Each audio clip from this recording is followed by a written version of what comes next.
Hi everyone, Marine here for FAWN. Thank you so much for stopping by. A few weeks ago I told you about getting inspired by your own card, taking an idea here and an idea there, and today's video is all about that again. My plan was to make the fall card only, but while I was stamping the images I thought maybe I could make it work for a Halloween card and for a holiday card. So with the same design, but by changing the backgrounds and some images, I was able to do 3 different cards, and I hope that it will inspire you to look back at the cards you've made and upgrade them just by changing the color palette or changing the theme. There are so many possibilities. So the 3 cards have the same main features. We have the card and the sign from the tweed card stamp set, the speech bubble and some images from the tweed card coffee add-on, trees from trees before and afters, and we have grass from the kangarific add-on. I am going to start with the fall themed card, so let's take a look at the additional images. We have 2 cute squirrels and the acorn from Let's Go Nuts, 2 leaves from Jump for Joy, the bale of hay from Hey There Hay Rides, and a sunflower and pumpkin from Happy Harvest. And the color scheme was directly inspired by the new Falling Leaves papers. This combination of orange, yellow, aqua and khaki green is absolutely gorgeous, and it's just perfect for the fall season. This color palette goes on the tweed card, on the leafy banner and on the trees. And we also have lots of brown shades.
So all my fall images are done. Now I am going to create the background on a 6x3 mini slimline Bristol panel. Nothing too fancy, each card will have a very simple background with the sky at the top and the grass or snow at the bottom. For this fall landscape, I am going to color the lower section with peel paint and forest moss distressings. And for the sky, I will use salvaged patina and peacock feathers distressings. This combo is my favorite when it comes to make fall cards. And as always, I am going to add some texture for more contrast and interest.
So now that my panel is dry, I am going to attach my images. I am starting with the trees and images in the back. And I always like my scenes to have lots of dimension. So I am using 1mm and 2mm foam squares to stick everything.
So now let's get spooky and check the additional images for the Halloween scene. We have the spider candy corn, pumpkin face and trick-or-treat sentiment from Sweet Spiders, and a greeting from the add-on, an owl from So Awesome, the tiny spider from Booyah, spiders from Fantastic Friends and the add-on, the tombstone from Spooktacular, the witch hat from Happy Halloween, the tiny bats from Spooky Village, and the small pumpkin from Happy Harvest. So the color scheme for this card is going to be darker with lots of browns and grays, but I am bringing colors with a fun color palette on the treat card, on the banner and drinks. This purple, turquoise, green, yellow and orange color palette is one of my favorites when it comes to create Halloween cards.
Again, a simple background for this second card. I am going for a bright green grass on the lower part using mowed lawn and rustic wilderness oxidings. And for a spooky purple sky on the upper part, I am going to use wilted violet and villainous potion distressings. I really love that just by simply changing a color palette, you get a total different look, a different mood and vibe.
Just like the first card, I am going to use foam squares to attach my images, and I am following the same steps. I am sticking the ones in the back first, and then the ones in the foreground.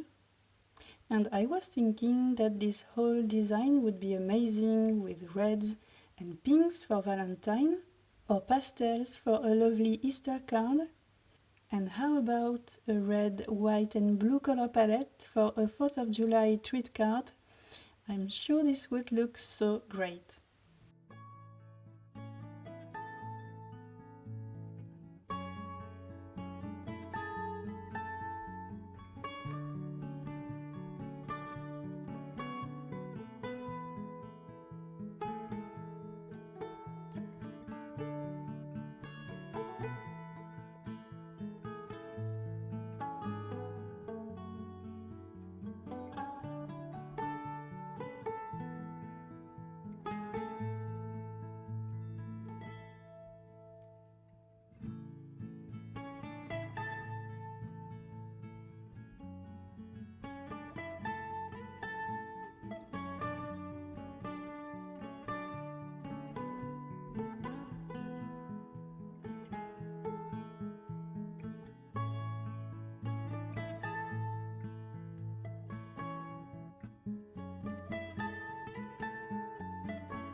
So let's go to a more fresh and cool place.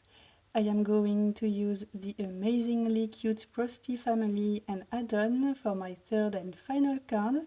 We also have the bow from Christmas Dreams, the Christmas tree and present from Yeti or Not, and the brick wall from Snowball Fight. And I am using one of my favorite color schemes for Christmas cards, which is red, pink, yellow, green and aqua. Super bright colors for a super cute scene with the cutest Frosty family.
Now it's time to create a fun background for our Frosty family. For the snowy ground, I am going to apply salvaged patina and peacock feathers distressings, but only at the bottom of my panel, just to bring a cool and frosty effect. And to coordinate with the reds and pinks on the images, I am going to do the sky in pink shades using spun sugar and kitsch flamingo distressings.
So the whole assembling and attaching process is done.